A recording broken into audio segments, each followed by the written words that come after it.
London పర్యటనకు వెళ్లిన CM Jagan ఈ నెల 31న ఏపీకి తిరుగు పయనం.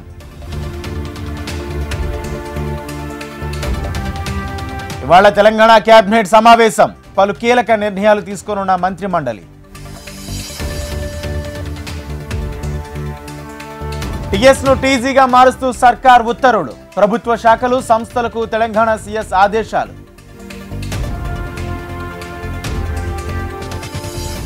ధాన్యాన్ని కొనుగోలు కేంద్రాల నుంచి మిల్లులకు తరలించాలి.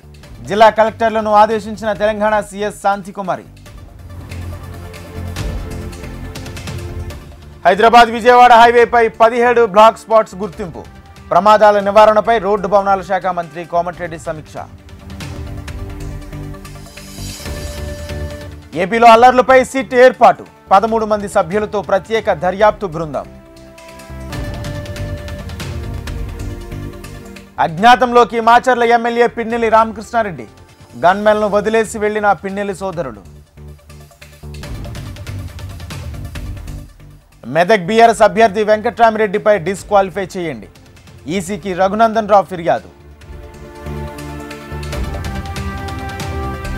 హైదరాబాద్ మెట్రో రైలు సమయాలు పొడిగింపు. రాత్రి 11:45 వరకు బయలుదేరనున్న చివరి రైలు. ఛత్తీస్గఢ్ సూక్మా జిల్లాలో ఎన్కౌంటర్. మావోయిస్టు మృతి, కొనసాగుతున్న ఎదురు కాల్పులు.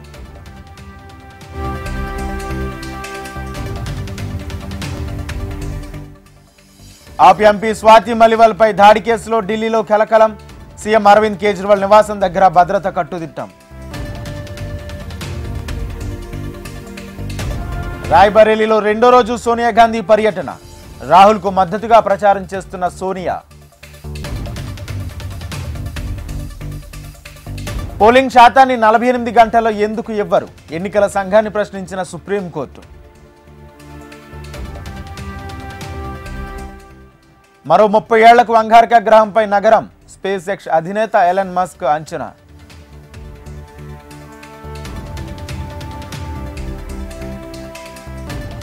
అంతకంతకు పెరుగుతున్న యూకే ప్రధాని రిషి సునక్ ఆస్తులు.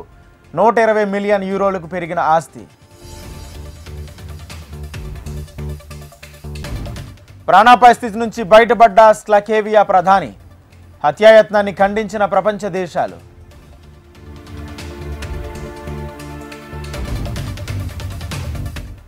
ఐపీఎల్లో ముంబైపై లక్నో విజయం. 18 పరుగుల తేడాతో గెలుపు.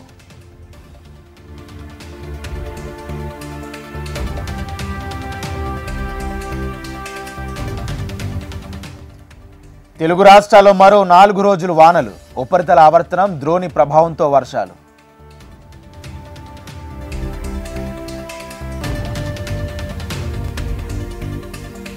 తిరుమలలో కొనసాగుతున్న భక్తుల రద్దీ. శ్రీవారి సర్వదర్శనానికి 24 గంటల సమయం.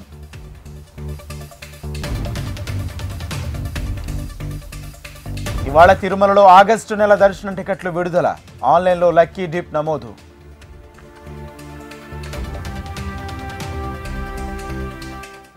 21న మట్టపల్లి శ్రీ లక్ష్మీనరసింహస్వామి కళ్యాణ మహోత్సవం. బియ్యపు గింజలపై స్వామివారి నామం లిఖించిన వర్షిని.